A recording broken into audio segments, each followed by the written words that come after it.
Weekend Huddle 102.5 The Game. Dr. Crane, Nick Frazier, Brando, Brennan Bigsby, and Red Christian Skelton behind the glass. Rocking and rolling on a beautiful Saturday morning. And boy, we got a lot to get into. Obviously, last night we had the high school football games. The game blitz is back in full force.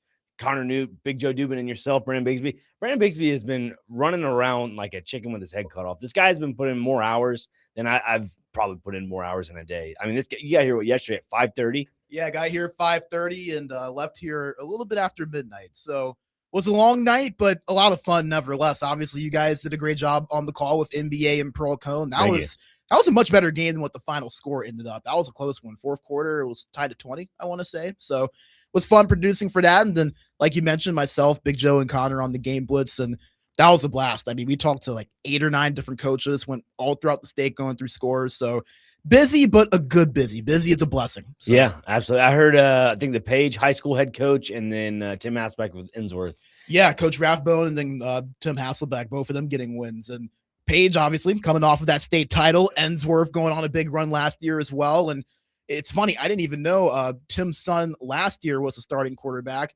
His other son is the starting quarterback again this year for Ensworth. So the Hasselbeck gene, still the signal caller. Going to be really fun to see that Ensworth team again this year. It's funny how he did that because I heard him on his interview with Big Joe and Connor last night. He goes, yeah, I forgot to mention this to you guys on Wednesday, but my youngest son is now the quarterback. I know what he's doing. That's strategically placed, Tim. I know the strategies in high school football. Yeah. You don't want the other team knowing if that's your quarterback you're going to choose or not. I get it. Understandable. But what a humble brag as well. Like, yeah. Oh yeah, I just forgot to mention it to you. After my one son was the starting quarterback and committed to a Division I power school, my other kid now is the starting quarterback too. What a humble brag for Tim Hasselbeck. I mean, it's a quarterback run family. I mean, Uncle Tim himself, now both your sons playing at a high level. I consider Ensworth in that division a pretty high level. Oh, I think absolutely. we all, like Lipscomb Academy's in that division as well. So, like, yeah, absolutely. But before we get into more, broadcasting from the Bigsby Plumbing, Heating, and Air Conditioning Game Nashville Studios, home of the $99 yearly Beehive membership, where the buzz is always about great service. I'll tell you who has great service. It's behind the glass, and that's the man, Christian Skelton. Red, what's cracking? Not much. I think you have great service as you brought us Sonic this morning for breakfast. That was great. Bigsby actually declined it, which – you know, I wish I could be that kind of person. But no, I'm okay. If someone's gonna offer me Sonic, I'm taking it. I'm sorry, and it was great. Shout out to the good folks at Sonic. No free pub, but yeah, great breakfast this morning. The lady that was a part of the service over there did a really fine job, and you know, I always just say yes, sir. I'm like, you don't have to say sir. We're probably around the same age. You know, that's the one thing about like American culture, like in being polite in the South. I get that, but we're like the same age. There's no need to call me sir. I appreciate it. I feel like people just do that around here just out of habit more than anything. Like, even if it is someone that's basically the same age, it's like, oh, yeah, yes, sir. Like, it's just a habit type of thing, you know? Hey, but it's a good habit to have, right? I was growing up on that. It's yes, sir, no, sir. That's how my dad, my mom always told me. It's yes, sir, no, sir. When you're talking to somebody who is, you're older or somebody that is in a position of respect, it's yes, sir, no, ma'am, yes, ma'am. So I was always told to just say, Mr. So-and-so with their last name until they say, no, okay, you call me Mr. Tim or Mr. I don't know, Greg, whatever. I was always the guy that goes, Mr. last name. Like, no, don't call me by the last name. That reminds me of my father or my mother or whatever. Just call me by my first name. Well, okay, that makes sense. More sense. But we're rocking and rolling today. I mean, the service is great. Everything's great. And college football is great. Sort of right now. We have one more week until the return of the college football season. Week 0 next week. Yep. FCS begins on Thursday. That is going to be Does it really? I didn't even know that. Yeah. So FBS starts 2 days after FCS. So Thursday, that's what? We're 6-7 days away now, right? 7? You said Thursday? Yeah. So 5. It's 5. 5 days. 5 technically. Today's Saturday. My goodness. What day is it? I know. Yeah. Hey, it's easy to lose track. You're talking about me being busy. You're not far there. You're right there with me. Yeah, you're spot on with that one, Brandon. I'm not going to deny that at all. But overall, I mean, what's going on in the Brandon Bigsby world of sports? I mean, we obviously had the Titans yesterday have their joint practice. A fantastic interview, by the way, with Fernando Carmona. Connor Newt was on that as well. We'll maybe get into Connor Newt at the end of the show. We have a little special for the Where Are They Now crowd. And I'll tease it. Why not? Yeah, where are they now? We're inducting. We mentioned it last weekend. We're going to do a voting process. So this is our 2026 class for where are they now. I think we've all agreed, and we can announce this, that Tavon Austin is going up into the rafters. That is one that is unanimous. He's a first ballot where are they now Hall of Famer, if that's a better way to put it. Yes. Yeah. First ballot, unanimous Hall of Famer. Peyton Manning equivalent. Yes. That's what I would say there for a modern day type of answer for that Pro Football Hall of Fame. It's like Peyton Manning. Yeah. It's like, okay, yeah, obviously he's going to be first ballot. And so the rule is the structure of what we're going with is each one of us, including Connor Newton in this case, we're all going to pick 3 players. And out of those 3, we all have to agree on one player that we chose.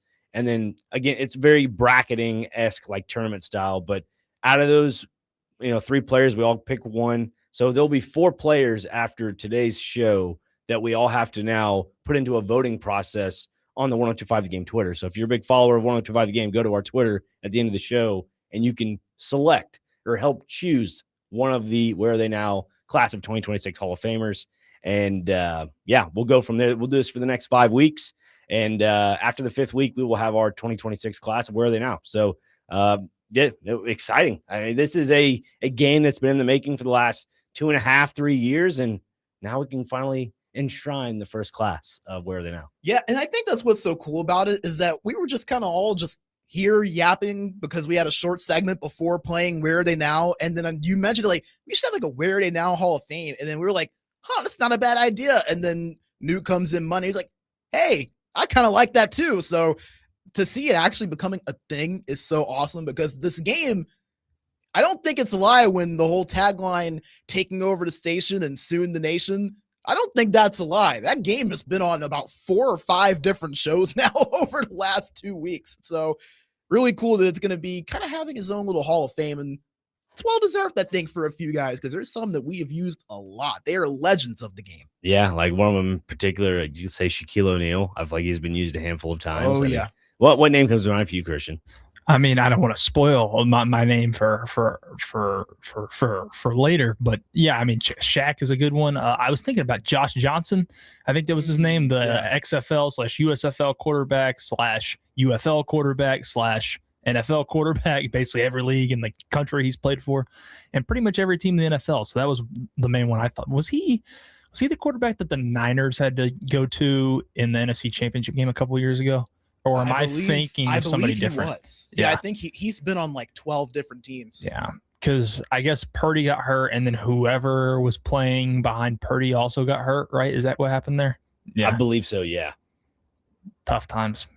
Tough times indeed, for sure. Kind of just previewing a little bit what we're going to get into today on the show. Obviously, yesterday, the news broke out of college football, a judge granting the extra eligibility. I'm sorry. This is news that happened last night. I totally missed this. Granting extra eligibility for quarterback Tommy Castellanos. So we'll see what happens with that. But also college football as a whole. The whole lawsuit situation came down the Kentucky courthouse, correct, in Louisiana and Colorado about the 5th-year eligibility. So we'll get into more of that as the show progresses. But, I mean, I would say that's somewhat of a win for college football, right? Yeah, I would say so. It's kind of tough to classify what a true win is now just because everything seems to be so ever-changing. 1 minute you have guys that are eligible, the next they're not eligible. And it's funny because the crazy part about this to me is that we just talked about it, Frazier. The season starts in a matter of days. And we're still talking about, is this guy going to be eligible? This guy's in the transfer portal because he got another year. These teams are looking to go after him. Like you mentioned Castellanos. The rumor is that Texas Tech could end up being his landing spot. And Texas Tech is a team that is a no question college football playoff contender. And Castellanos is a guy who was a starting quarterback for most of his career. And we're talking about, he might still go to Texas Tech. So it's just so interesting with how much college football and college athletics as well, because this is affecting college basketball as well, but they have more time. So obviously it's not as big for them as it is for college football. But it's just crazy how things are so ever changing and things are so honestly just destructured, for a lack of a better term. We don't really know what things are going to actually look like until they're set in stone, because you have injunctions and you have court rulings, and one state rules one thing and then another state rules another. And you have some guys that are eligible because they can get these injunctions and then the other ones that aren't. So it's just really crazy how wild west this whole thing has become. And there's just such a lack of order right now in college athletics to where I do not envy being a coach. I know they make millions, sometimes tens of millions of dollars. Those guys are earning it right now. Yeah, 100%. I mean, am I wrong to say that Tennessee is somewhat not benefiting from this, but are happy that this is happening? Well, with all this legal stuff, the main thing I just keep saying is, you better sit out 2 games though, Aaron Carter. That you know, there's going to be some guys that are recording sacks in the preseason, but you better sit out 2 games, Aaron Carter. Well, no, that's what I mean. Is like I feel like this helps. The situation itself helps a team like Tennessee because of the opportunities, that you could go to court for. Obviously, there is the 2-game suspension, but if Tennessee is adamant enough, I feel like they could go after the courts and say, hey, look, we get him in an injunction. He could play those 2 games. And if he needs to, we can sit him out for the bowl game. And I'd say more than likely by then, and you might be on the same page as me with this, Christian, they'll probably be done with their season. Yeah, I kind of agree. Yeah, so, I mean, I think even if you only sit him the Furman game, I think if you can somehow come to an agreement there, like that would be a huge difference, of him getting to play the Georgia Tech game at least. I don't know, man. From what I've heard, it sounds like Tennessee's not even really going to try to fight it anymore, which seems insane to me. I don't know why you wouldn't, especially with all this stuff that's coming down now.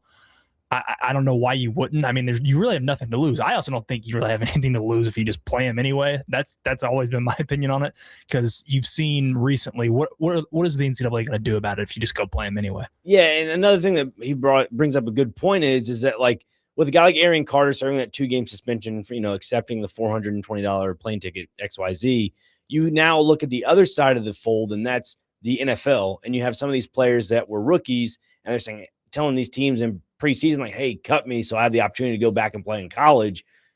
That's essentially making Aaron Carter look like, a saint, because he didn't even play in the NFL. He didn't even go to the preseason. He hasn't even accepted a NFL paycheck. That's the thing that bothers me. And like, to be fair, I know everybody at the station was kind of on Big Joe and I about how, like, he did the wrong thing. He deserves to serve the 2-game suspension, whatever. The reason why I said it like that is because if one person does it, guess what happens? There's going to be 4 or 5 others that follow behind it. You have to make an example out of them. It's unfortunate that it's a 2-game suspension. It is unfortunate. I feel like 1 game might be enough. But in today's college football, I think it's a solid opportunity for Tennessee to at least pursue it a little bit more. Yeah, I think that my thing, and Christian, you hit on this a bit, I think it's the NCAA trying to flex the little muscle that it has left. It doesn't have much power anymore, and we kind of know that because of all of these preliminary injunctions and all of these court rulings, and it doesn't take much for a player or a school to just say, okay, NCAA, you don't want to rule this guy that we need eligible? Fine, we'll just go to a judge who is a Tennessee alum or a Texas Tech alum or an Ole Miss alum, and we'll just have him do it, and he'll be able to play. And there's not a damn thing you can do about it.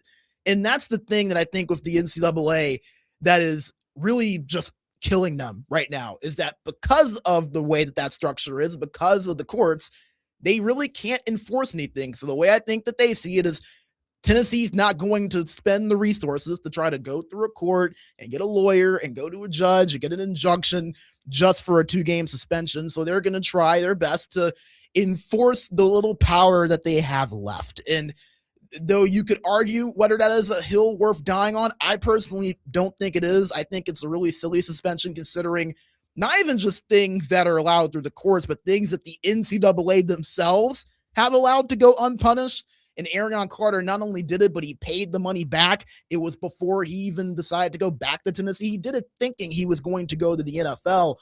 I just don't think it really sets a great precedent in terms of what you are punishing. And I get it. You have to set a standard, because if you allow one person to do it, then people are going to take advantage of it, and they're going to go as far and take it as far as they can. I get that.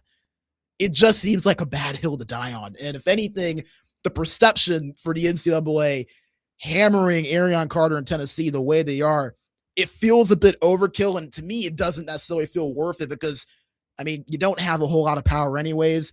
why use it to stronghold this? I personally don't get it. Yeah, and to the point of the 16 NFL athletes that are trying to make their way back into the college football realm of it all. One of them being TJ Harden, who was with, I believe his name's TJ Harden, was with the Seattle Seahawks as a running back and is now in the transfer portal. Another factor that goes to all this is, when does the transfer portal close? Like, we're just now approaching the, transfer portal is open. Is there now an exception for those NFL athletes going back to college, whatever? That's what bothers me the most as well. Yeah, the transfer portal closing, the answer to that question is never, in my opinion. It's just for this specifically. I mean, when I look at all this legal stuff as well, how dumb does Joey Aguilar's lawyer have to feel right now? Oh, he's got to be sick to his stomach. How did he lose? How do you lose to this organization that cannot be anybody in court except you? Apparently, I'm still just dumbfounded how that happened. I mean, it seems like it's ended up working out for the best, because I think it'll be better for Tennessee's football program. And Joey's playing pretty well for the Jags in the preseason, so it might end up working out for the best. But still, regardless, he's got to feel really dumb about himself right now. You make a good point with Joey Aguilar in his case of all that. And we'll get into, actually, you know what? It's a pretty free-flowing show today, which is great. That's what is best about the Weekend Huddle, is we listen to the listenership and go with the flow of the conversation. Let's continue this. How can we make college football better? And what I mean by that, the court structure, the playing structure, obviously they've implemented the 5-for-5. We get all that. But what else can we add to college football to make it better? We'll get into more of that. And also, to the listenership, you can call or text on the game text line driven by WilsonCountyHyundai.com, online at WilsonCountyHyundai.com. Be a part of our conversation. Call or text the game text line, phone line, 615-737-1025. And to the YouTube chatters, shout out to Mitch and Bellevue. We appreciate you as always tuning in. And we'll get into more of that coming up on the other side. You can watch on YouTube as well. Subscribe to our channel at 1025 The Game for live show and exclusive content, and see our beautiful faces. I think we all know we're pretty, handsome for the most part, have great radio faces in some sense, but we'll get into more of the college football aspect. How do we make it better? Right here on 1025 The Game.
Fantastic music coming back, man. I just don't want to interrupt it. Could just nod the head all day, right? Exactly. Broadcasting from the Busy Bee Plumbing, Heating, and Air Conditioning Game Nashville Studios, home of the $99 yearly Beehive membership, where the buzz is always about great service, right here on the Weekend Huddle on 102.5 The Game. Brandon Bigsby, Christian Skelton, myself, Dr. Curry, Nick Frazier, as we continue to try to fix college football. Obviously, you have all these injunctions. You have those 16 players coming back, trying to come back from the NFL to college. And Mitch and Bellevue on our YouTube chat saying that, these first-year players are making $2,000 a week at training camp. We'll have to double-check that number if that is true or not. But if we go off that number, $2,000 a week, and let's say these are the rookies we're talking about, go back to rookie mini camp, which started even before regular training camp, or I'm sorry, mini camp, rookie training camp before regular training camp, $2,000 a week. Times that by 4. Easy number is $8,000. These guys making $8,000 in a month's time. I mean, that's more than some people. That's a quarter of some people's pay in some aspects. Hey, I'd take it. I know, right? I'll take $8,000 a month, boss man, if you're listening. Yeah. Hey, Chase, are you listening? I think we deserve it. I mean, we're not NFL athletes, but in some cases, look, if I gotta go play football to make $8,000, I'm all right with it. I'll sacrifice the body. I feel like the hospital bills will pay for itself. Hey, to be fair, I have seen you have to bolt from one studio to the other on a time that was a 4-1 flat. All right. Do not underestimate the athletic abilities of a determined Nick Frazier. Oh, thank you. Yeah, that's that athletic background, man. I just can't help myself. I mean, I think in high school when we did 40-yard dashes, I'm trying to think. Mine was a 5.1 and a 4.9. So yeah, that was never again. I'm probably running a good 5.6, maybe a 6 flat. There's no way I'm running that 4.9, 5.1 again. I've never attempted a 40 time, not once. And it was like back when you had to get down into like the Nike combat shorts or whatever. Yeah. We're not at the combine. Like you were actually in the combine, I was about to say. Well, at Father, they made us. They bought all these tank tops and shorts that were super tight to your body. I'm like, Coach, come on, like we're showing a bunch of blubber. That's what we look like, a bunch of chubby linemen. Who's mentioned this before? It might have been you or it might have been Connor New, but we still need to have that Cromwell Media combine? Yes. That's been an idea. Maybe it was Chase. Somebody within that realm said it, but somebody said we need to do like a 102.5 combine. This has been said multiple times. It has been in the works for quite some time. I think since I've been here for almost 4.5 years, it's been the running thing. So, I mean, I'm up for it. Somebody's just got to name the day and time. I think they want to do some, charity along with this. That'd be great. I feel like that would be a fun thing to do to raise awareness for something. But I'm all in for a 102.5 The Game, little draft / combine. That'd be fun. I wonder who would run the fastest 40 at this station. I think we all know. It's Derek Mason. I mean, regardless of his age. I did not even think it. Dude, this is a former NFL athlete count. Yeah, I was going to say, outside the guy that should be in the NFL Hall of Fame. Yeah, like come on. Okay. I just, by the way, shout out to D-Mace. I just saw that clip of him talking to Belichick again last night. I completely forgot about that. I was like, oh yeah, I forgot this existed. Go shut your mouth, Mason. Yeah, that's the good clean version we can say on the station for that. Yes. If you can find that clip online somewhere where it's bleeped out, you're more than welcome to play that at any time. That is a fantastic clip, and you just hear D-Mace in the background just laughing. I mean, that's a true pros pro. But no, to answer your question, I don't know who would be the fastest. Trying to go through I would say Willie. Yeah, I could see Willie. Willie being super tall, long legs, like he could cover some ground pretty quick. I don't know who else would another be. Kind of former professional athlete, right? Willie that plays some minor league baseball, right? Two-sport athlete. What, the medicine hat, right? Yeah, I believe so. Yeah.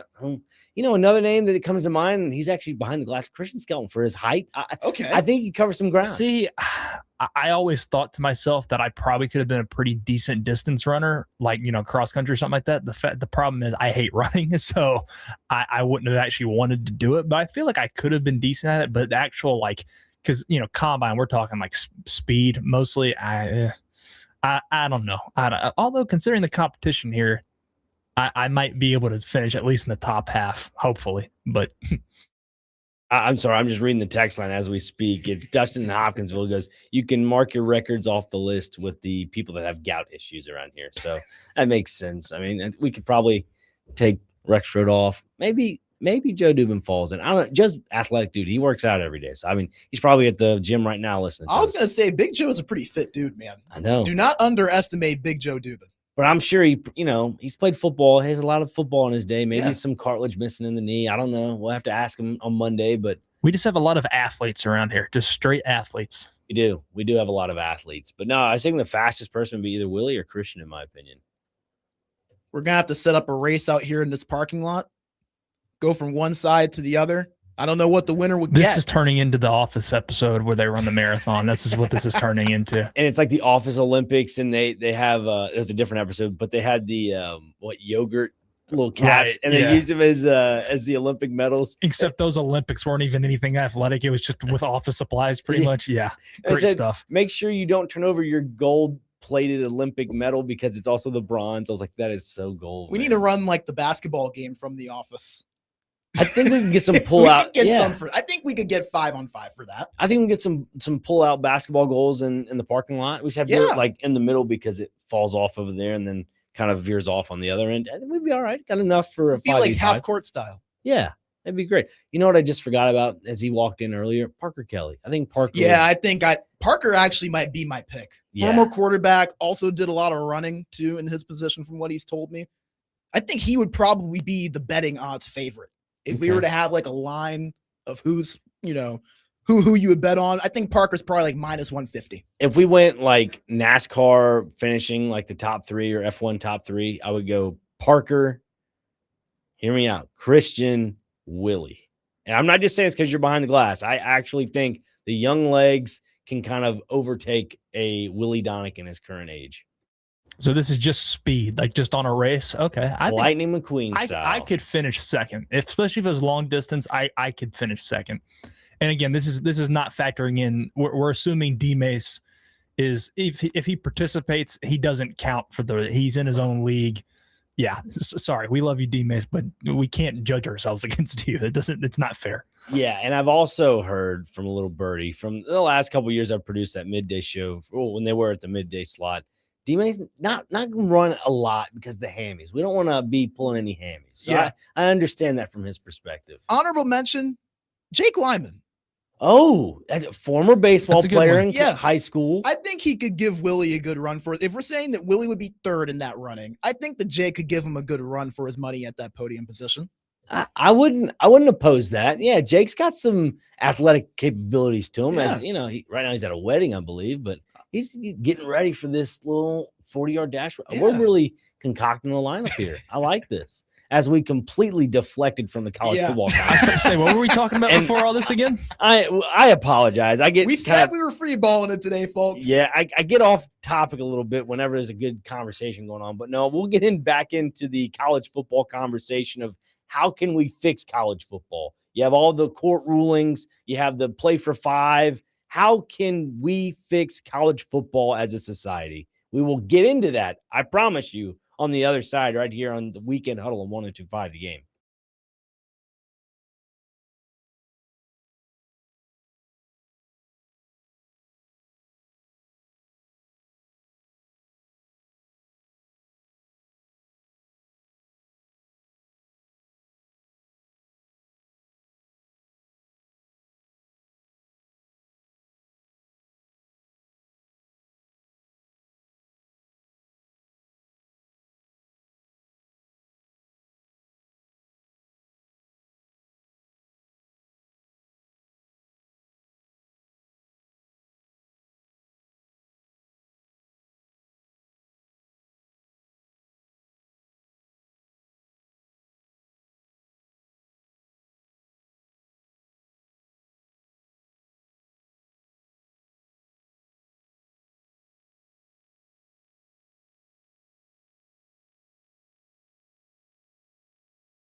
A little Bruno Mars return there. Yeah. One off of Connor Newt's playlist.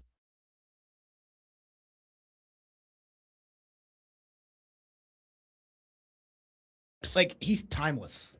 Doesn't matter if you go to the old stuff or the new stuff. He is one of the best. Yeah, he genuinely is. I mean, he has like a wide variety of his genre too. Yeah, he's very versatile. Yeah, kind of like a John Mayer or whatever in a different genre, you know. But we're gonna get into it here with college football. And before we get to that, you know, the Sounds yesterday had a little bit of a field issue, right? So they're now going to play a double header. They take on Norfolk. I believe first pitch is around 3:35, I believe. Okay, thank you. I was 3:20 pregame. I know they bumped it up a little bit. Yeah. So yeah, there you go. You have that. You can catch that on 94.9 The Fan, presented by Twin Peaks Family Leisure and Social Cantina. The Norfolk Tides is the AAA affiliate of the Baltimore Orioles. So there you go for that. As we kind of, you know, deviated from the conversation a little bit, but college football, how can we make it better as a society? And one thing that kind of comes to mind for me, I would say is, you know, making sure you are transparent with the NIL value. And what I mean by that, I think colleges need to disclose how much money they are putting towards a roster. And again, I think it's going to come to some point. I know you can't do a CBA right now. You can't make contracts because they don't have a CBA. But if college football needs to have some form of structure, I think it's going to have to include a CBA at some point. I'm not just sure how.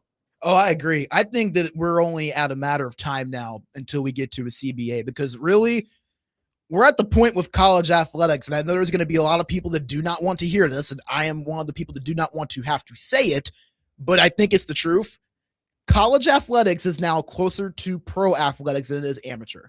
And that's just the truth of it. With the amount of money that is being made and thrown around, with the amount of eligibility issues that we have. I mean, we were talking about the transfer portal earlier, and there really is no limit to the transfer portal. It's really just kind of a free agency now, to where guys come and go as they please, and they can, you know, just kind of do whatever they really feel like. It's not like they're under true official certified contracts, because again, there is no CBA. So it's just between player and school, or player and NIL collective, or whatever you may have you. So I feel like it's only a matter of time until we get to the point to where we have a collective bargaining agreement. And that really does scare me, because then you get to the point to where it's only a matter of time until college athletics has a lockout. Think about how crazy that is, a lockout in college football or college basketball. That is how insane and how just uncontrolled all of this has become. But I think we're almost at the point to where there's no return, and you almost have to do it. It's funny you mentioned lockout with college football, because if there were to ever be a lockout for college football, that would force the student athletes to have to go to class. I don't know if you guys saw yesterday, Rocco Beck goes, I'm taking one class this fall, and I'm not sure what class it is. He doesn't even know yet. Doesn't even know. I was just about to bring up Lenoris. Yeah, local driving range internship. That's awesome. That's a great class load for him this semester. I wish. Yeah, I was telling Big Joe, and I think it was the Wednesday when you were on we were talking about it. Yeah. I was like, I mean, he's got a second career ahead of him. If football doesn't work out, he knows how to take care of a golf course. And that, let me tell you what, being I guess, grass cutter or grass groomsman, superintendent, I guess you could say, for a golf course. Yeah. For a golf course, holy cow. So is it an actual golf course or just a driving range? I believe it's a golf course. Okay, well, that's a little bit different. Yeah, you can make a career out of that for sure. It was called like Partee, P-A-R-T-E-E, like a par and a T together, like party. But it's like Partee golf course or whatever it is. But good for him. He's getting the job done for an internship. Hey, it's something to do. Yeah. But to be fair, like to that point, and talk about CBA, and you talk about just college athletes, you know, if they were to hold out, I mean, they would still have to go to class. And I think there are a lot of college athletes that are college football players that are saying, you know what, maybe it's, you know, not having a lockout is not a good thing. Let's try to work something out. And I think that's the big thing, is because when you enroll these players, and that would be the chaotic thing, is that if there were a lockout for college football, you would no longer have like an early enrollment. There would be, you know, kids from high school saying, I'm good, I don't want to do an early enrollment. But the other question is, does the lockout only apply to Power 4 schools and not Group of 6? Because that would be my big issue. Because if there's a Group of 6 teams that are saying, look, we can kind of go on without, you know, having a CBA or a players agreement or whatever, then you're going to see a lot of high school athletes going to the G6, which then create a domino effect of having the G6 being a minor leagues for the Power Four, the Power Four being a minor leagues to the NFL, kind of like a baseball format. Am I wrong with that? I don't think so at all. Yeah, I think you're definitely on the right track there. Whenever I think about this question personally, this really has nothing to do with all the lawsuit stuff. I mean, it kind of has to do with it a little bit, I guess. But my biggest thing here is always the calendar. The calendar is so screwed up. We should start the season. Next week should be week 1 instead of week 0. And the biggest thing for me has always been the national championship game for college football should not be on a Monday night. Never should. Like basketball, it makes sense because, you get the Final Four Saturday, and then it makes total sense. For football, it has never made sense to me why we play the national championship game on a Monday night, because I understand you're trying to avoid the NFL. How about you just work with the NFL? I mean, the NFL should be willing to work with you because, as you were just saying, you're basically their minor leagues. You're a free minor league system for the NFL. They should be willing to work with you and be like, all right, we'll have a playoff game. We'll have our couple playoff games, because they'll probably have 2 wild card games. They could have 1 wild card game at noon, 1 at 3:30 or so, and then the national championship game that night on Saturday night. I think that's a perfect thing. I mean, and they might be worried about, we won't have the spotlight all to ourselves. If you have NFL playoff games leading into the national championship game, that's probably going to get more eyes on it too. So that's just my thing on it. You're spot on. And I would put a stamp of approval on that immediately and have every championship game be played on a Saturday evening. One, because we all got to work on a Monday, and we all know Mondays after a championship game are awful because you're dragging the entire day. Maybe on a Sunday. So to your point, when you mentioned, college football needs to coincide with the NFL, would you be okay? Because I know like the reason why they do it on a Monday night, it's like that Sunday and Thursday week before the national title game. That's like the last week of Amazon Prime on Thursday night. That's the last week of Monday Night Football. It's the last week. As ladies are having the championship game now, it's going to be like the week before the Super Bowl at this point. Yeah, exactly. So my point is, if you're trying to work with the NFL, why not do the national title game on like a Sunday night if you want to do Sunday Night Football? You know what I mean? I feel like that's not bad. I think that'd be better than Monday night for sure. I mean, I would still probably rather have Saturday, but I could work with Sunday night for sure because it feel more like a big game to me too. I feel like because like the NFL, they have the noon games and the 3:25 kickoffs. You have 4 games that are 3:25 kickoffs. More than likely, those are over by 6:30. No later than 7:00. The NFL is very good about pretty much every game's right at 3 hours, barring overtime or something crazy happening. Yeah. So with that, you could easily put the national title game on Sunday Night Football or college football national championship Sunday Night Football. And that could be on ABC, whatever you want to put it on. It'd be perfect. I think the only issue they would have is the run-ins of the pregame show for college football along with the NFL. But let's be fair. The only people watching the pregame shows are the ones that are at a college football party and you're just trying to get by. Or if your team's in the game and you just really want to consume all the coverage you can. Right. Maybe them, but yeah, you're right. Nobody really pays attention to it that much. I mean, what else would you add to that, Brandon? Yeah, I will say on the whole schedule point, my only concern, as much as I would like to see that, the NFL does not have a great history of playing nice with leagues of any other kind. Anyone or anything that's going to take eyeballs or revenue away from them, they aren't having it usually. So that would be kind of my one concern there. You mentioned something too, Christian, with the calendar. It is awful. And that is one thing I do want to point out too. The national championship game, let's go back to the last BCS national championship game. It wasn't a Monday, but it was January 6th, 2014. The title game this year is on January 25th. So we're talking about almost a 3-week difference between the national title. I couldn't help but to look that up when you said it. I think we're taking like 2 weeks between the quarterfinals and semifinals this year too, for some reason, and then only a week between the semifinals and championship game. It's the dumbest thing ever. That was my biggest gripe about the college football national championship last year, and just in the entire playoff system itself. The buildup to every game was too long. Like you mentioned earlier with March Madness, Christian, they have the perfect format. You get it done through the weekend. You have your national title game on a Monday. That makes sense.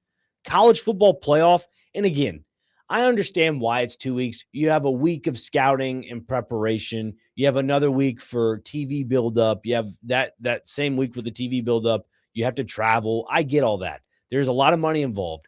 but with the amount of money that's going into college athletics through TV revenue, there's enough money to get the job done. There's don't play the, oh, we can't do it. There's 2 weeks that we have to make sure we get the full week of preparation. Enough. I'm with you. No, thanks. Yeah, but I mean, besides that, I think the number one thing that I probably would change, give me a black and white rule for eligibility. If we're going to go 5 for 5, then that's fine.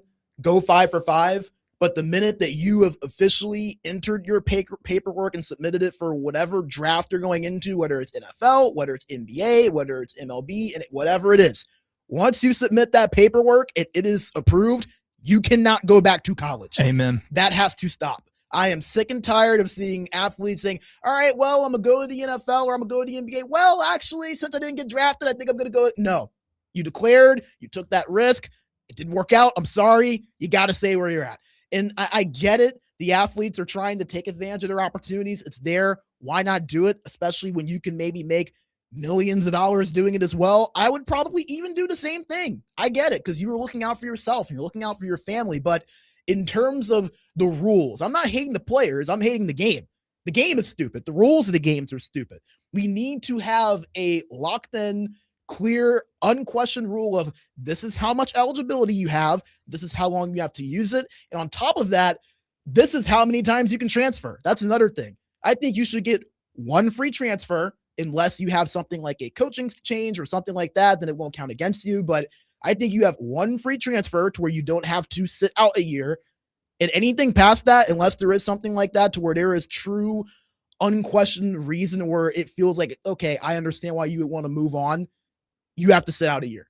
Because I think that then you at least have some regulation within the transfer portal. It's not just the wild, wild west where you have a guy like TJ Finley who's been at 8 different schools, or we've seen multiple guys in college basketball. They're going school to school to school to school. I mean, Jalen Carey, for example, right? James Madison, Vanderbilt, Tennessee, Missouri. That's all 4 years. Didn't stay at a school more than once. So it's one of those things where between those two things, it feels like it is not just harmful to just the pureness and the authenticity and the state of the sport, but also it gives the NCAA a little bit of that ground to stand on once again, where it's like, hey, this is where the line is drawn. If you cross it, see what happens.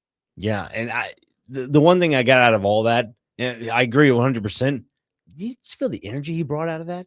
We got a little something coming up, by the way. Brandon, he's got this little, what do you call it? Brandon's beef? Would that be? We're still maybe workshopping names, but trying to get some alliteration going on. Yeah. I mean, but Brandon Bigsby has a big gripe with something. He hadn't told us, which I fired like. up today. He is fired up. Yeah. He's antsy. He's rocking and rolling. We'll get into that right here on Weekend Huddle on 102.5 The Game.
Yes.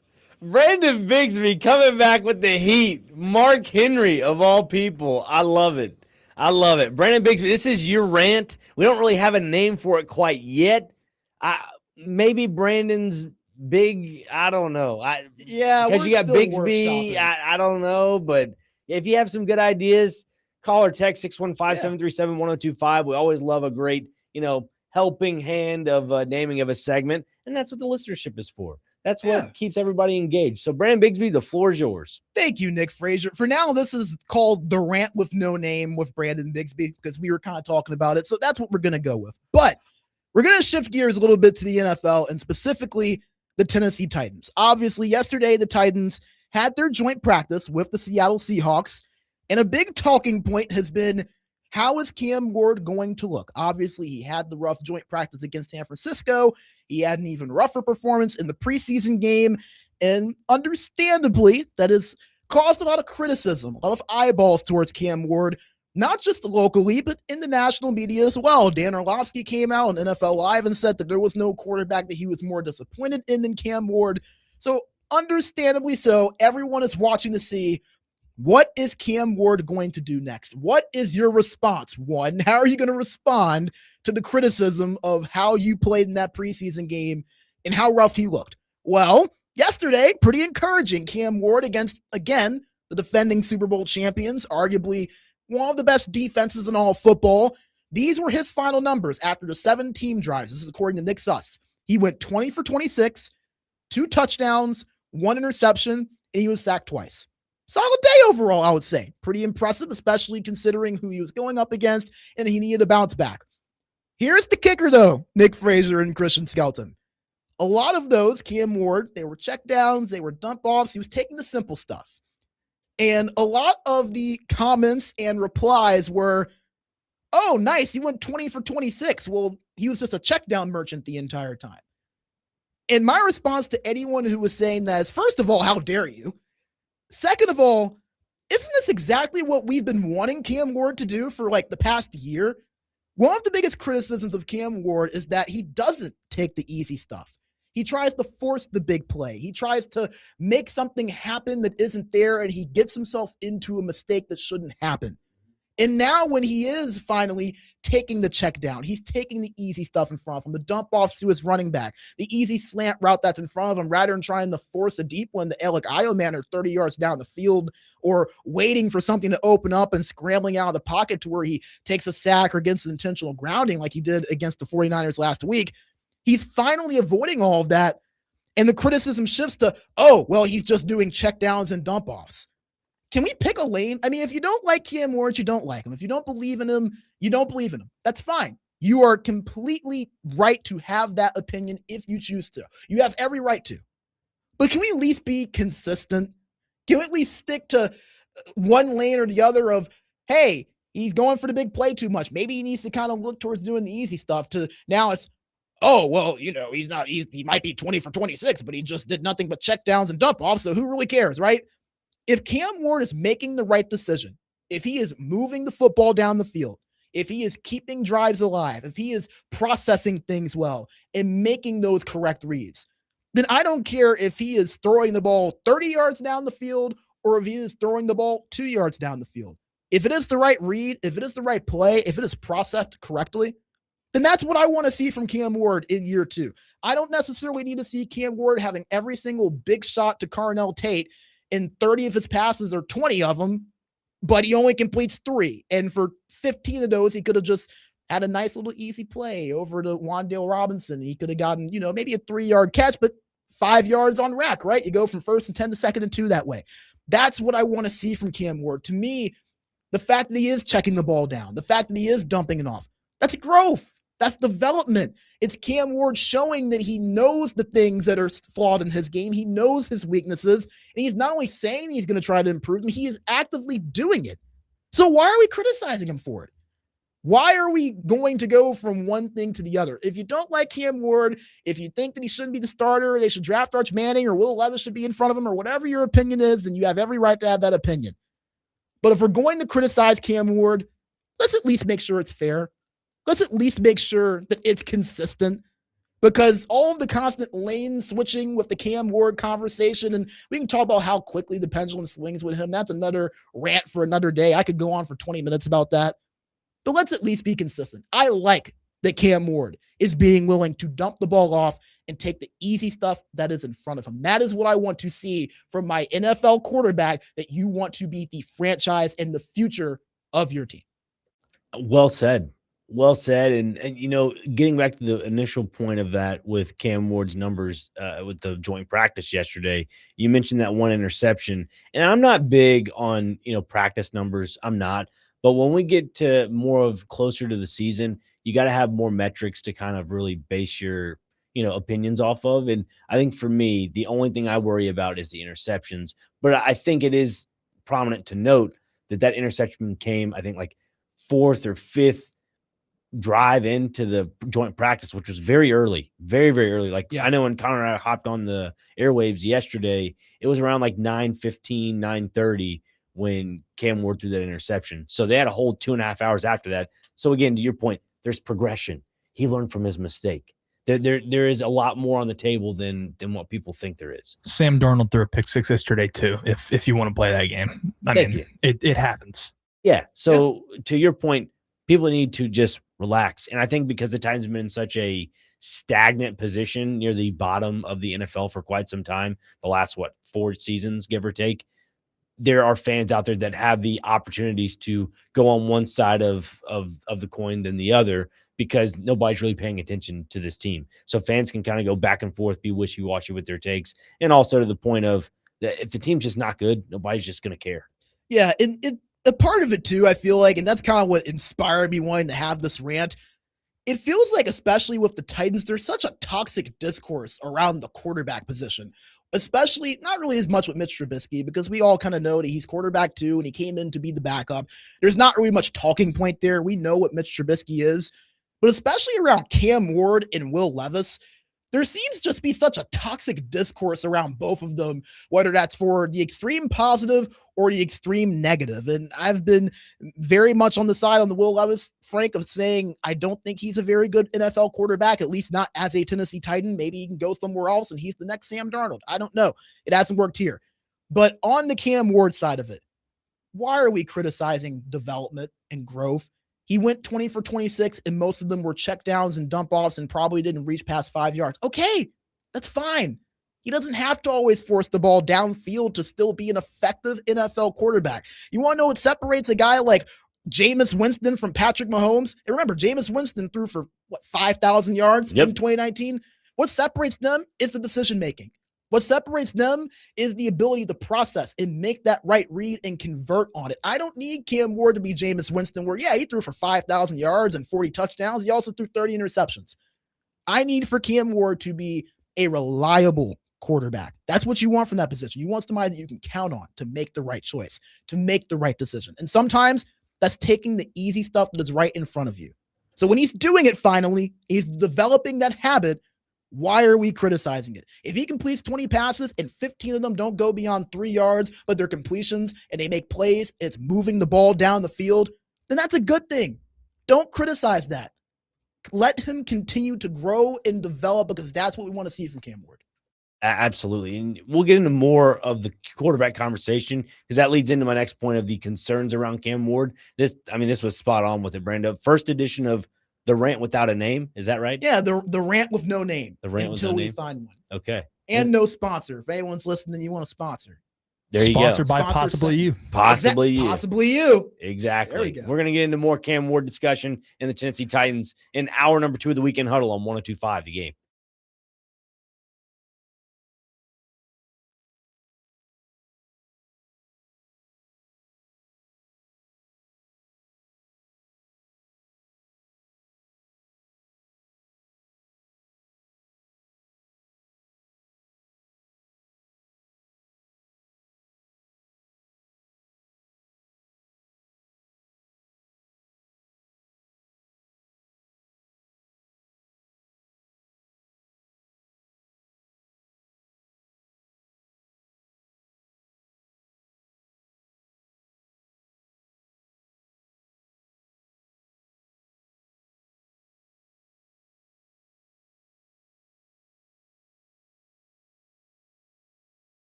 Weekend Huddle 102.5 The Game. Brandon Bigsby, Christian Skelton, Dr. Crane, Nick Frazier.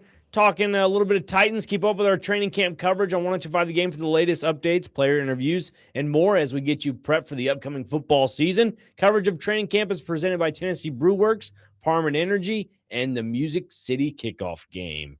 Brandon Bigsby had himself a rant for the ages, and I don't want to keep our listenership waiting at all. Bear on the line. It has a comment about your rant. Bear, what you got for us? Hey, guys. I just want to say I love the show. Y'all need to try to convince management to do a Sunday edition, too. It's just great getting to know you guys and everything. I just want to start by saying that. Well, thank you, Bear. I appreciate it. Absolutely, absolutely. And, Brandon, he made a lot of really good points. He talking about the way the fans are finicky and stuff. I just want to say, it's kind of a argument. It's kind of exercise in fertility, trying to figure out what these people want. They, like you said, they all stop going for the home run, throwing the YOLO balls, and then I ain't just doing check down Charlie stuff. It's not a franchise for, it's a no-win situation, but keep the fight going, though. Don't back down. But I'm just, making that a point. And I also wanted to say, as far as sponsorship for the rent, how about the breath tax with Brandon Bigsby? That's all about to to be the sponsor for it. The breath tax with Brandon Bigsby. That might be a thing. Okay, I ain't got no money though. I ain't got no money, Brandon. But so I don't know what we're gonna do about that part. But maybe we can get like a GoFundMe or something. I don't know. All right, guys. Thanks. And try to get that Sunday show, man. I know y'all. I don't want to work y'all too much, but man, I really do love the show. And I'll hang up and listen, man. Y'all have a good. Thank you, Bear. Appreciate you, Bear. What kind words, man. That was awesome. Love that. Thank you, Bear. Love the name Bear, too, by the way. We were talking about that before we got on. That's one of my favorite, names that calls in is Bear. Yeah. It's a great nickname for sure. Yeah. There's another one. Good Lord. It's, I think, Shark in California. Is that right? Am I right on that one? I don't think I've gotten that one yet. Shark in Murfreesboro, one of the two. I've not gotten him yet, so I don't know. Okay. He's calling Chase McJoe a few times, but no, yeah. Bear makes great. Bear facts with Bigsby. Ooh. That's what he was saying. Yeah, Bear facts. That's true. Yeah, Bear facts. I like that. And he makes a good point. I love the term YOLO balls, too, because that Cam Ward is known to throw a few of those. So Charlie that's checkdowns. Yeah. I was like, where is Bear grabbing these little I think small... I prefer a Charlie checkdown other than a YOLO ball, because what are the odds a Charlie checkdown ends in a turnover? Pretty low unless it's a fumble, And I got to wonder, who's the Charlie in the Charlie checkdown? What is that in reference to? Are we talking like Charlie Johnson? We're talking about like the quarterback play for the Cardinals, Oilers? Maybe Indiana wide receiver Charlie Becker will become a Titan and we just don't know it. There you go. Because he's still at Indiana, right? Yeah. Oh yeah. Yeah. Maybe he's a future Titan. We just don't know it yet. That would be nice. But no, to Bear's point though, like I think he validates your points. Let's put it that way, because there are fans out there that just they're already negative. They're already on one side, like, we're not going to give him a chance. You really have to prove it. And that's the thing. Last year with Cam Ward in his rookie season, that was the metric of he needs to grow as a player and just have the smaller checkdowns on the back end of the season. I think the first 6 games, it was more about Cam having to play backyard football because there was no O-line protection. And like his first touchdown of his NFL career was to Elk Alamander. He had to roll out right, throw a crossbody across the field, and grab a touchdown from Ellick that probably was a 50-yard throw that only went, like 30 yards, give or take? Yeah, give 25. or take. Yeah. So, I mean, fans just have to understand, and there are some out there that just don't, but there's no need to go after a young quarterback. And here's the other thing that does bother me a little bit. Unretiring Warren Moon's number to give to Cam Ward for number one, it puts a lot of pressure on a quarterback like that. And I get the phrase goes, pressure makes diamonds, but at the same time, when you're going through such a lull in your franchise, this little rut, as some may call it, you can't be doing, certain situations like that, bringing out the number one, giving it to the number one overall pick rookie quarterback. It just doesn't work. But that's a conversation for another day. Yeah, I never even thought about that component of it. That's a really good point. I mean, It's interesting too, because Mitch and Bellevue in the YouTube chat, he pointed out, he said, it's also okay to let him walk before he runs. He needs to lean on the O-line and the run game. But that's assuming those two things exist this year. And I agree. I don't need second year Cam Ward to have to single-handedly backpack this team on his own. I don't really want any quarterback having to single-handedly backpack the team on his own, because if he is, more than likely that team's not winning a Super Bowl. You look at Joe Burrow in Cincinnati the last few years. You look at Josh Allen the last few years in Buffalo. Lamar Jackson before, I would say before Derrick Henry and Zay Flowers had to backpack that team a good bit on his own. So realistically, I don't want Cam Ward to have to do that. And to your point, Nick, I think that a lot of the Cam Ward discourse, and I think you could say the same thing about Will Levis too, to an extent, is that it's a lot of it. People have made their opinion of Cam Ward, and they're going to stick to that opinion, whether the results prove it correct or whether the results prove it incorrect. If you think that Cam Ward is the savior of the Tennessee Titans franchise, then there is a good chunk of people to where no matter what he does, they will not be convinced otherwise. He can throw 4 interceptions and complete 2 passes on 30 attempts. It was just a bad day from Cam. It was the offensive line's fault. The receivers didn't get open. Brian Daboll doesn't know what he's doing. It's not Cam's fault. That poor thing. But if Cam Ward on the other side has a day like he did the other day, and again, it's practice. It doesn't mean that much, but 20 for 26, 2 touchdowns. He did have the one mistake with the interception, which reportedly was a pretty bad interception, but it was one mistake on 26 throws. It is what it is. It happens. The people that don't like Cam Ward is going to be, oh, well, it was just joint practice. Seattle wasn't trying anyways. They don't really care about this. Who cares? Or, oh, he just checked it down every time. 2 or 3 yard dump offs. I could do that in my sleep. My infant kid could do that. And that is the problem with a lot of the discourse around the quarterback position. And it's not just Titans fans or Titans media or anything like that. It's all around the league. But people have their opinions, and they're dead set on them, whether they are proven right or proven wrong. It is okay to admit, like, hey, you know what? I personally don't believe in this guy, but that was right. That was good right there. That's a good step towards proving that opinion wrong. It is okay to admit if somebody did something that is to the opposite of your stance on them. It's okay. It won't hurt you. I promise. We'll continue the conversation with the Titans and Cam Ward, because everybody seems to enjoy the conversations of Cam Ward right here on these airwaves on 102.5 The Game on the Weekend Huddle.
This is the new LeBron song?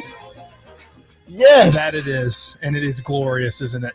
I love it, man. The King, LeBron James, headed to Philly. I forgot all about that.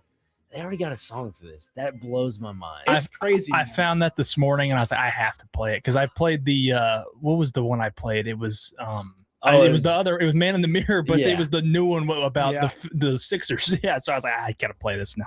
Like Embiid and Maxey with LeBron, right? Yeah, Embiid, and that was Max, the new LeBron. big three instead of AD and I don't even and Luka. I think is who the original one was. But yeah, it's so good.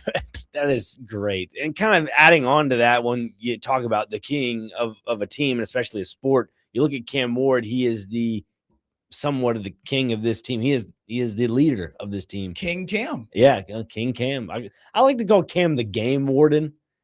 Cam Ward warden. Like, you have the game meaning like, I like that. The game warden, I feel like it's a great nickname for Cam. But besides the point, I feel like to the point of where everybody always wants to be quick and judge a quarterback like that. To your point that you made last segment, a segment before, about the checkdowns, I'm all about the checkdowns. And I mentioned this to you as well. When it comes to Brian Daboll's offense, you bring in a guy like Wan'Dale Robinson on purpose so you can do those things, so you can exploit the flats. And again, a conversation that, Connor and I had yesterday about the screen game, Luke Stocker is in charge of all that. So if you're trying to rely a lot on the screen game, or if you're trying to rely on a lot of those yak yards and you can kind of get some yards after the catch, you need to be able to exploit the flats with the screen game. And this is the one issue I have with the NFL. A lot of defenses underestimate the screen game. There are a lot of plays that dictate off the yak yards. Like, go back to the earlier days of the Tennessee Titans when Jonnu Smith was here, when I'm trying to think of some other tight ends. Anthony Fasano in the red zone was used a lot in some screen games. Anthony Ferkser during the Mike Vrabel era. And obviously Jonnu Smith was used as more of a utility tight end in some cases. It was still a traditional tight end, but they used him in some jet sweep options. They used him in the screen game. There was a multiverse aspect of him. I think that's something the Titans are trying to get at a grander scheme of this offense. Yeah, and that was something that for me was a real gripe the last 2 years with Brian Callahan, is that I thought that Chigakonkwo would have been a great fit for a role like that. And it's really a shame that they didn't start to use him until, November really of last year. And obviously he's gone on to Washington now, but it is a really good point. I think that bringing in Brian Daboll is going to unlock some of that for Cam Ward. It's going to make it easier for him to lean on that screen game a little bit, because we never saw the Titans really try to use it last year. And you can maybe chalk that up to the personnel and the guys they had out there. Like, Calvin Ridley missed most of the year, but I don't think he's a guy you're going to really try to set up for screen passes that much. Van Jefferson, okay, I guess. Like, there wasn't really a lot of options.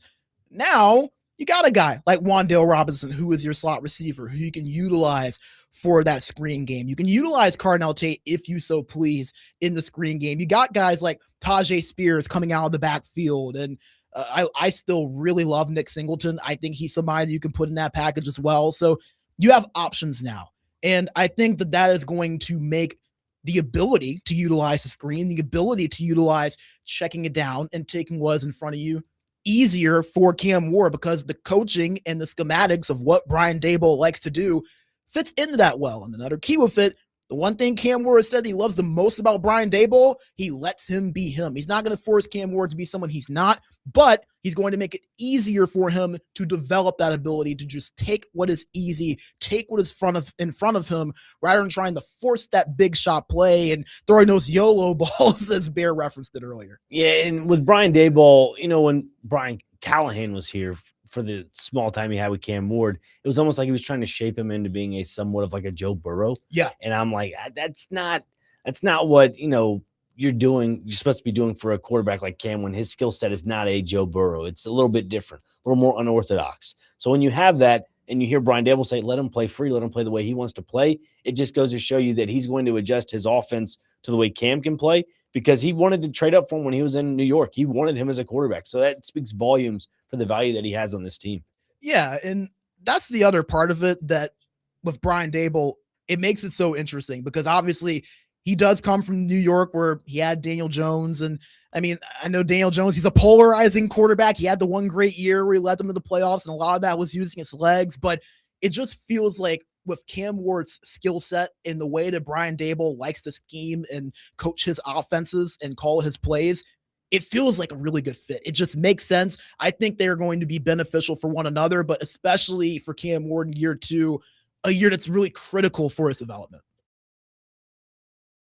Yeah, I mean, I'm right with y'all, and I think that's the biggest thing that I'm most excited about with Cam this year is just the Dable effect of, I think he's going to be much more comfortable in a Dable offense just because of the things y'all were talking about. And, you know, you've heard Cam interviews, how complimentary he's been at Dable and how honestly backhanded insulting the previous staff, in my opinion, in all those interviews. He's kind of been saying stuff like, you know, I don't know if he's ever said he's basically like relearning football, but it kind of seems like that's what he's saying without actually saying it. So, but because of that, I think he's going to be a lot more comfortable and I guess excited.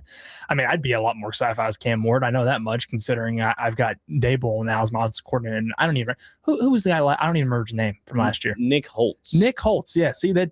Who exactly? That shows you the upgrade that has been made there at that position. The guy that grabbed coffee for Brian Callahan and listen to his suggestions. Yeah, that's the Callahan was the offensive coordinator last year. I mean, let's be honest. He was the offensive coordinator posing as a head coach. Yes, he was. It's just, what are we doing? He was the assistant to the regional manager. Yeah, and that was the big issue I had last year too, is that like with Cam Ward, there was seven people, give or take, talking to him all at once. Bo Hardigree, Nick Holtz, Brian Callahan. I'm exaggerating 7 names, obviously. It was more like 3 or 4, but just go to one coach. That's it. Just one. Just one.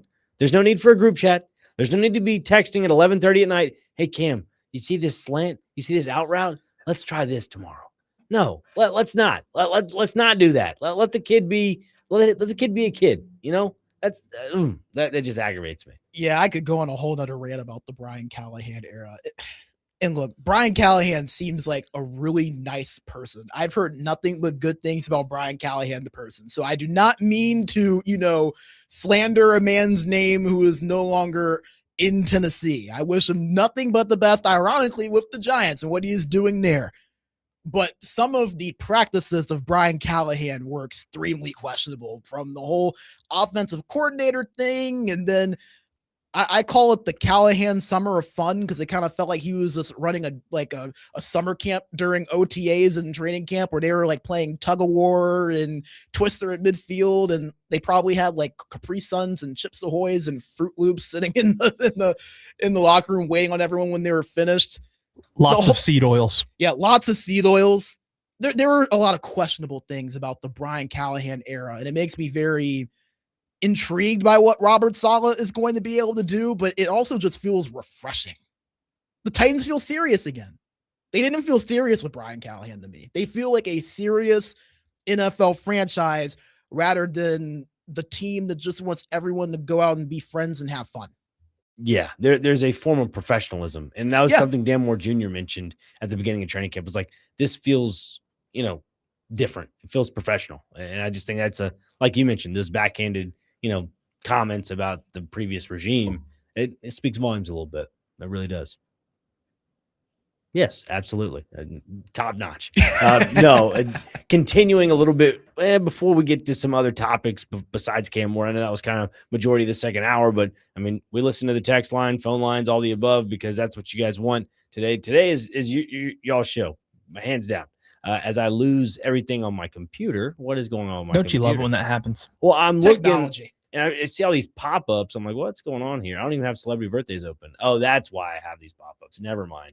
All right, so there's something going on with our Wi-Fi here. It opens up to this like Xfinity thing, and I don't I don't have that here, so I don't That know. happened to me at my house the other day, so I feel your pain on that one. It's like it opened up 3 different things. I think Xfinity has like these hotspots that it just automatically tries to connect you to, even if you're at your house or if you're already connected to a much, much, much stronger network. It just tries to automatically connect you to it. I don't know why it does that, but We're good. Oh, also on the text line, some people are trying to, get some names for Bigsby's rant. Oh, okay. Let's see. 2438 says beefing with Bigsby.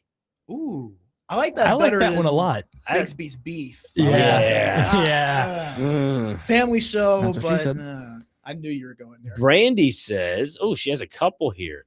Here's an idea. Bigsby's bluster, or if you want to sound extra fancy, Bigsby's blovation. I'm not too sure about that one, but okay. Let's see. Dustin We'll Hopkins. throw it in the hat. Yeah, why not? Yeah. Let's see here. Dustin in Hopkinsville's weighed in on our conversation with Cam. He says, dude, Cam practically begged him for the number 1. He put that on himself, talking about Warren Moon earlier. That's fair. Which I get. I get that. But at the same time, sometimes a franchise needs to say, pump the brakes, kid. You're a rookie quarterback. I get you're 1 of 1, but you need to earn it. Jaden Daniels has gotten to you, hasn't he? A little bit. A little bit. We've lost Nick Frazier on the Jaden Daniels side. Look, sorry. There's a reason why we put 4 segments in an hour and not 5. There you go. He also follows up with, it's fine. We all know Brian Daboll's offense is nice, but we all know, excuse me, not Brian Daboll, Brian Callahan. We all know that he was nice, but he was terrible as a coach. It's okay to acknowledge and scream in the mountains for that one. Yeah, that's valid. I mean, you could be a great person and not fit for a certain job, and that's okay. Brian Callahan was not an NFL head coach, at least right now. Maybe he'll learn from this and become a great head coach in the future. It's not the first time we've seen that. But in terms of his tenure at Tennessee, I think you could argue that Brian Callahan had one of the worst head coaching tenures in NFL history. And maybe that's just to us because we're here, we're local, we cover the team. But I think you could make that argument that there was not, at least in terms of the record, this is true, many coaches that were worse in the NFL than Brian Callahan in Tennessee. Yes. Where'd he take his talents to? Giants? Yes. Mm-hmm. Interesting. A little trade there, I guess. Yeah, Brian Daboll for Brian Callahan, 1 for 1. That's what happened. For Brian. I think Denard Wilson's also in New York as well. That's he is. Defensive I think coordinator. he's the DC. Ooh, boy. Yeah, wow. I mean, I guess those are 2 guys that are familiar with the John Harbaugh ID for the most part, because Harbaugh, Callahan, they go way back. Those are NFL names in some regard. But no, hey, keep up with our training camp coverage on 102.5 The Game for the latest updates, players' interviews, and more as we get you prepped for the upcoming football season. Coverages of training camp is presented by Tennessee Brewworks, Parman Energy, and the Music City Kickoff Game. And we'll have a lot more football talk throughout the year, throughout the season, even more on this show on Weekend Huddle right here on 102.5 The Game.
I mean, I'm over here just falling asleep. I can't help it. What a great song.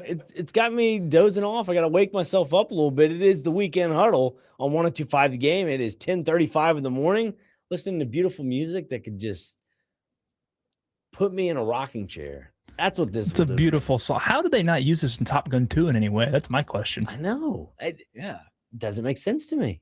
That's crazy. But you know what we are using it for? The AP Top 25. Hey, how about that? Hey, how about that? I mean, you guys have seen the Top 25. Initial thoughts, reactions to it all. I don't think any of it is too surprising. Ohio State being number 1, Oregon 2, Georgia 3, Notre Dame 4, Texas 5. I don't think anything too shocking there. You could maybe argue that Indiana and Miami have a case to be in there. Indiana, obviously, coming off the national championship. They return a lot of talent. Miami being one of the national title favorites and the favorite in the ACC. I think you can maybe make the debate that one of them could be in the top 5, but then, it's the age-old question. Okay, you want to put them in. Who do you take out? So I don't really have too many gripes there. You look closer to kind of the back end. I think that's where things get the most interesting. New coaches getting their way in there. Michigan with Whittingham at the 16 spot. Penn State with Campbell at the 18 spot. Tennessee being ranked 20th. I was kind of a little bit surprised, admittedly, to see them ranked that high. I wasn't shocked to see them ranked, but to see them at 20 was a little bit shocking. Utah, despite losing Whittingham, 21st. And then rounding things out, Iowa, Houston, Louisville, and then Missouri, who I was a little bit shocked to see in there. Kind of curious to get you guys' thoughts, though, because overall, most of it seems about right for the most part, despite maybe a couple of things. So, yeah, looking at the top 25 itself, I don't like Missouri being in the top 25. I was telling this to Connor the other day. Missouri has the opportunity to go 4-5-0 to start the season, and I understand every single year they have that okay start, but they have Arkansas, Pine Bluff, Kansas. That might be a tough game, give or take. It's on the road. Troy. Then they take on Mississippi State. Again, me being a State fan, it is a coin flip in some aspects, trying to give my unbiased opinion. But they had the opportunity to be 4-0 going into Florida. And that, to me, Florida is a big question mark because we do not know what John Summerall has in store. There are a lot of Tulane players that transferred with him. But as for Missouri, I don't think they belong in the top 25 at all. Yeah, I'm right there with you. And kind of to put another stamp on that, you know who's not in the top 25? Clemson. Dabo Swinney left out of the top 25. And if I am Clemson, if I am Dabo Swinney, I am rubbing my hands together and absolutely loving every single bit of that because Dabo Swinney kind of made his calling card over the years before they became the powerhouse that they were. Like, hey, we're little old Clemson. Nobody believes in us. No one thinks that we're one of the big dogs or that we can hang with them. Let's prove them wrong. Then they became one of the big dogs. It's kind of like that old John Cena CM Punk promo where CM Punk tells John, you've become everything that you hate.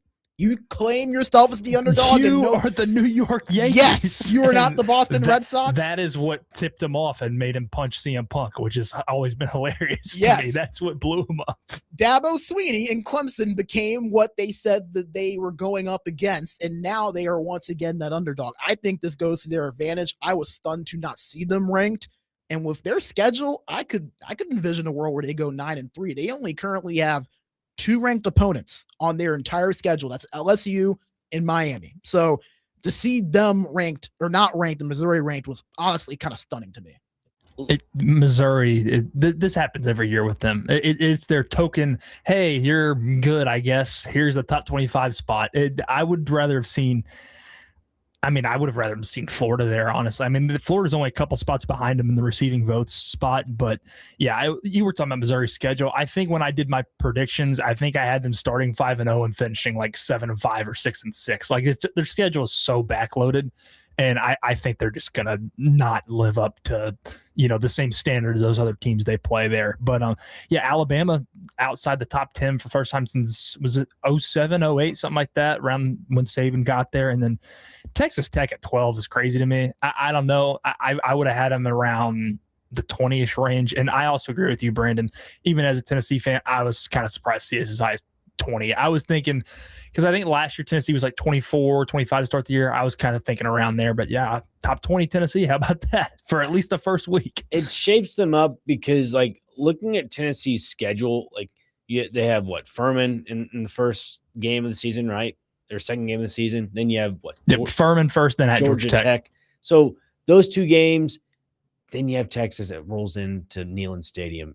That's going to be, to me personally, I think there's a reason why Tennessee is put at 20, because if they go 3-0, you have Texas say they go 3-0 to start the season. That's a top 15 game, probably. game. That's going to bring in numbers TV wise. I mean, I'm not saying that there's a script in college football, but some things kind of shape up naturally, some not. I know you'll have Ohio State, Texas going on at the same time. But I mean, in the Georgia Tech game, you can say, hey, top 20 Tennessee's going to Atlanta. How will they do? Right.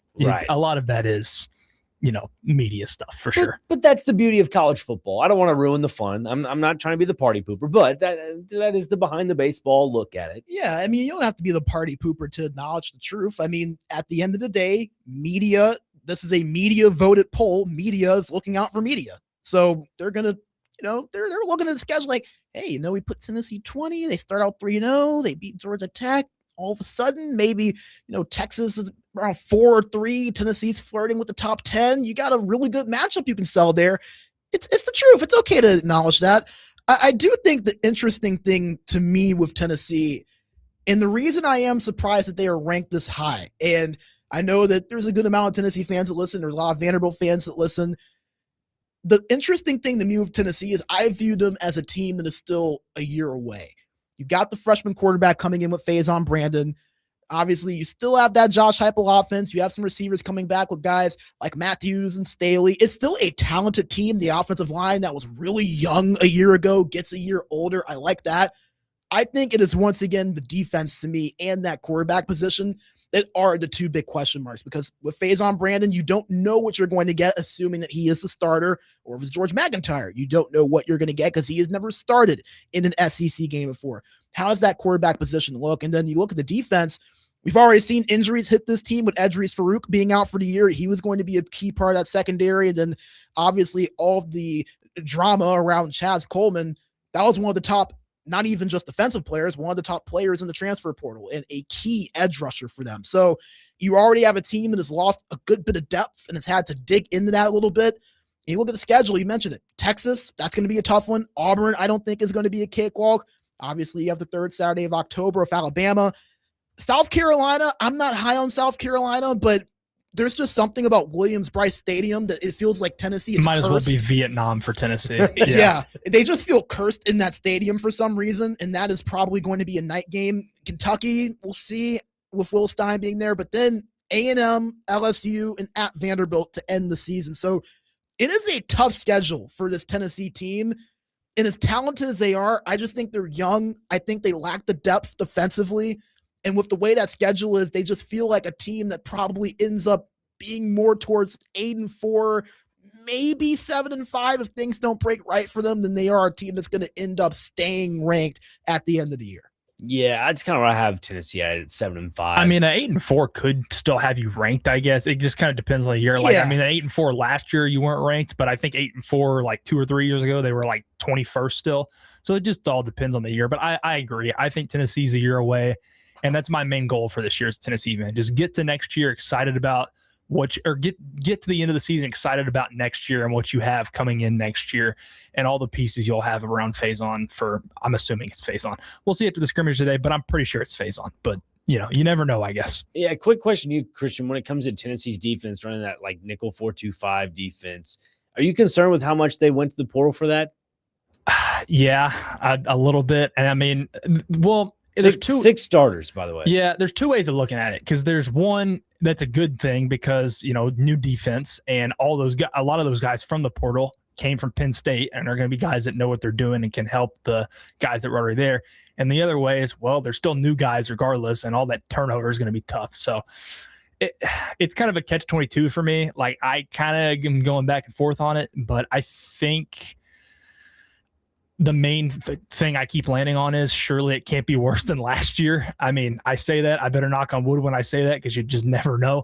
But surely it can't be worse than last year is what I keep telling myself. Well, it's possible. I don't know. You never know. I think it hurts a little bit seeing that because I don't know. seeing a overhaul on a defense for me in college football is concerning. I think it's easier to adapt on the offensive side of the ball if you're a wide receiver or a running back XYZ, because it's just you absorb the playbook easier. In my opinion, that is. I could be completely wrong. I mean, defenses are all fronts and coverages, so some people are more adapted to defensive, calls in some aspects, defensive plays. So that's where I am on that. Interesting as we approach where are they now. We're going to get Connor Newt's input on his 3 collective honorary members of the where are they now class of 2026 as we vote those in. I don't think we'll have time to go through where are they now in the next 5 weeks. So we'll just be going through the voting process. Yeah.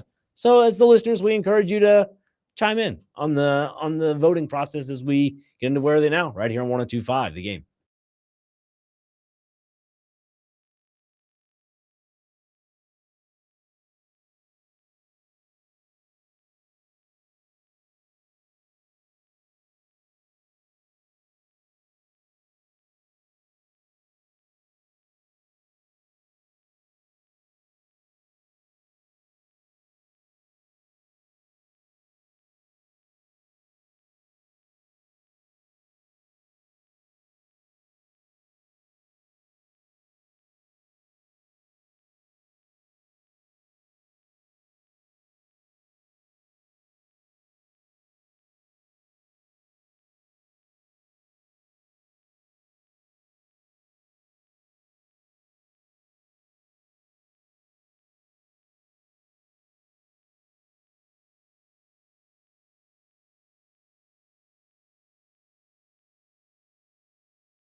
The Tiny Desk version. I love it. It's outstanding. As we approach the class of 2026, where are they now?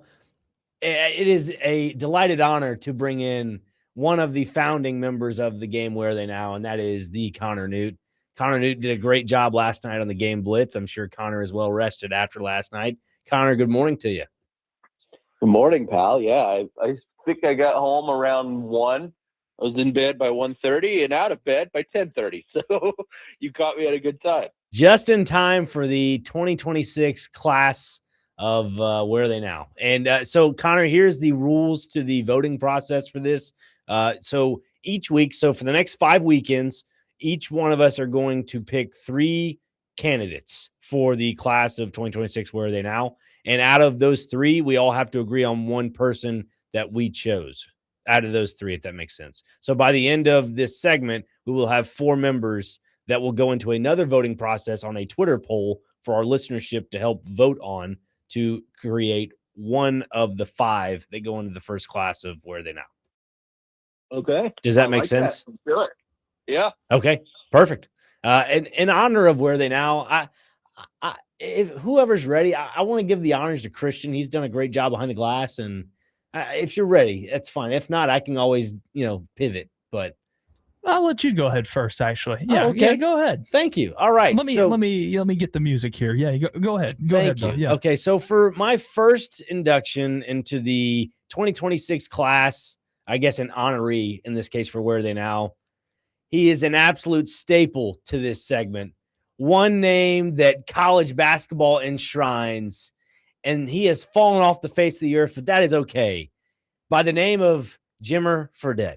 We all remember Jimmer Range. Yes, Jimmer Fredette in the early stages of Where Are They Now was a staple, and he played in the Chinese Basketball League, the Korean Basketball League, and then played for the U.S. men's team as well in the Olympics. So Jimmer Fredette is my first candidate for the Where Are They Now class of Hall of Fame. And this one, because it is such a infamous moment on the weekend huddle with Jake Lyman and Connor Newt back then, the Shanghai Sharks, a team that goes into the Where Are They Now Hall of Fame class of 2026. They're the first team to be inducted, and it is an honor to mention them as well. For my third and final induction for this list, I'm going with the one and only Julio Jones.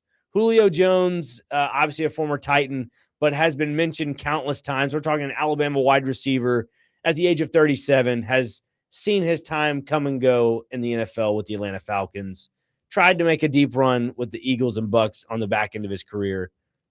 Couldn't seem to do it. But you know what? He's always here in our hearts. So those are my 3, Jimmer Fredette, the Shanghai Sharks, and Julio Jones. I like it. I love it. I love the Shanghai Sharks. That was really outside the box. I never thought to have an entire team be in there, but I think that's perfect. It was such one of the more iconic moments in the history of the segment. Yeah, it was such an infamous moment on the weekend huddle. It was a much needed team to bring up. So as for that, the clip later. Yes, please do. As for that, I'll go to the right here, and Brandon Bigsby, you have the honors. All righty. First one, we're going to start out with the gridiron. And in fact, a former Tennessee Titan, a quarterback that is loved by many. He is now even in TV. He is a legend of this game.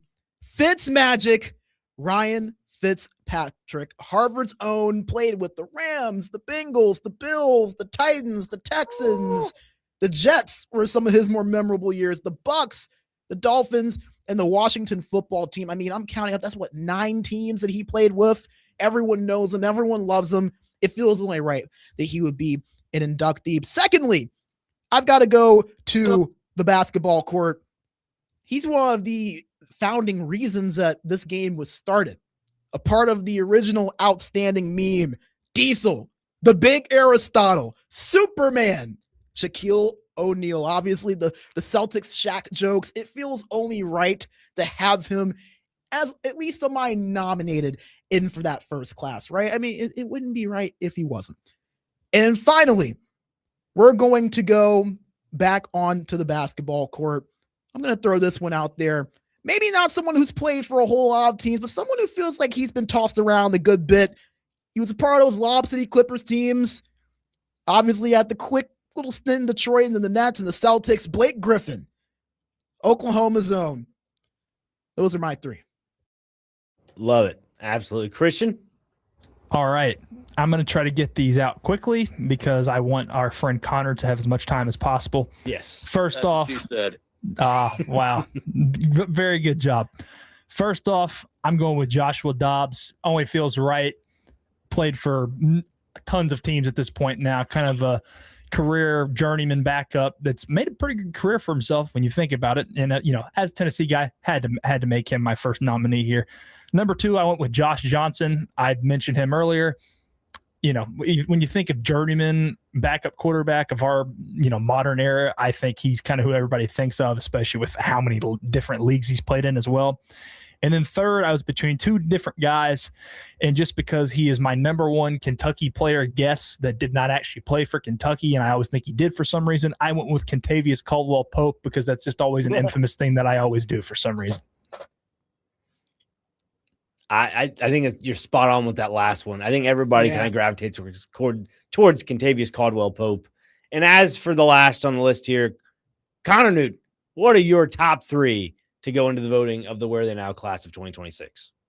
Thank you very much. I mean, of course, we have to start things off with a Kentucky legend, Nick Frazier's favorite Kentucky player of all time, a Puerto Rico legend, the man excommunicated from the league, Boogie DeMarcus Cousins is my first nominee. Second nominee, the second nominee today will go to the Diamond, actually, a legend in the city of St. Louis. The reason we will see you tomorrow for Game 7 of the World Series, the 2011 World Series champion, and then didn't do much else after that, but played for a lot of teams afterwards, Mr. David Freese. And finally, our final selection of the day. To the hardwood we go. A former MVP, played with LeBron James, rejuvenated his career in Minnesota and then in Detroit, and is now retired and has his number hanging in the rafters in the United Center in Chicago, Mr. Derrick Rose. Beautiful. Beautiful. So the rundown real quick before we get to our finals here. As for myself, Jimmer Fredette, Shanghai Sharks, Julio Jones. Brandon had Ryan Fitzpatrick, Shaquille O'Neal, and Blake Griffin. Christian went with Josh Dobbs, Josh Johnson, Kentavious Caldwell-Pope, and Connor Newt went with Boogie Cousins, David Freese, and Derrick Rose. So I will leave it open to the panel if we go through Connor's real quick. Out of those 3, everyone, what are we choosing? I have a vote for Boogie Cousins. I got to go Derrick Rose there, but Derrick Rose. Oh man, I'm the tiebreaker. And Connor. Connor's voting. Okay, as well, that's true. I'm gonna go with D Rose. It feels wrong not to. Connor. Well, I guess I can't split it. I think Derrick Rose has to be the pick here. Okay. You got to give him some sort of hardwood. Yeah. Or hardware, not hardwood. Well, that too. Yes, Derrick Rose is the first inductee into the 2026 class. As for Christian's players here, Josh Dobbs, Josh Johnson, Kentavious Caldwell-Pope. Brandon? I'm going to go Josh Johnson. To play for that many teams, that's just purely impressive. Christian? I'm going to go Josh Dobbs, but I'll have no problem if y'all go Johnson. Connor? I will go Josh Dobbs as well. Tennessee Titans legend. We have to pay homage to that. I am with you guys. Josh Dobbs, indeed. As for Brandon Bigsby's picks here, we have Ryan Fitzpatrick, Shaquille O'Neal, and Blake Griffin. I will take Big Diesel. I'm going Shaq. I'm going Shaq. He's one of the originators. Iconic. He's on the meme. Got to go Shaq. Connor? Clean sweep here. We got to go with the man that started it all. You got it. As for my last 3 here, Jimmer Fredette, Shanghai Sharks, Julio Jones. Give me Jimmer. Jimmer?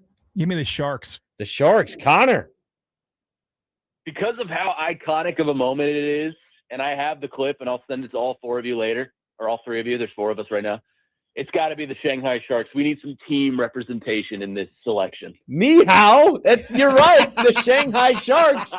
You got it right, Connor. I love it. All right. So there's our first 4 of the class of 2026. Where are they now? And that's Derrick Rose, Josh Dobbs, Shaquille O'Neal, and the Shanghai Sharks. We have run out of time. We apologize. We appreciate everybody for listening, as always, on the Weekend Huddle on weekends from 9 a.m. to 11 a.m. Shout out to everyone that listens week in and week out. We'll see you next weekend right here on 102.5 The Game.